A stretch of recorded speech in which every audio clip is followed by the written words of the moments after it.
here we are in a healthy riparian forest right alongside a river, and in case you couldn't tell, we've got all sorts of diversity all over the place, from a multi-layered canopy with these towering western red cedars and Sitka spruces to big leaf maple trees, and a diverse understory of a variety of different fern species, salmonberry, mosses on the forest floor, and even cute little lurkish ferns like this. Now all these different species here work together to create a rich mesh or web of roots in the soil that holds it together during rains or flooding, preventing it from being eroded, and this really diverse understory here acts as a sponge, soaking up water and regulating its flow as it finds its way down to the streams below. Pretty gorgeous, isn't it?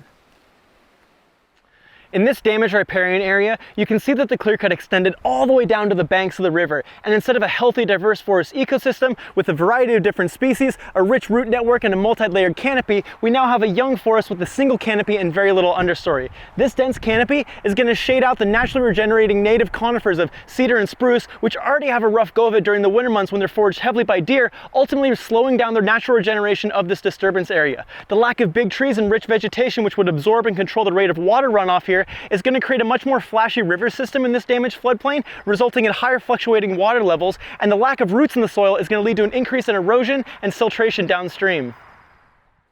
To assist in the succession of these disturbed areas and help create a functioning floodplain, there are a couple different things we can do. For starters, thinning out these deciduous trees here is going to open up canopy gaps, which is going to let more light come down to the forest floor, creating a healthy, diverse understory, as well as providing light to those little sapling conifers. We can then use willow stakes to reinforce the riverbanks, which are going to sprout new shoots and roots in the springtime, and those roots are all going to bind that soil together, creating firm ground that allows for other plant species and conifers to take roots. Additionally, planting more mature conifer trees that are more resistant to deer foraging also helps, and all of this works towards creating a healthy riparian forest area with healthy waterways downstream.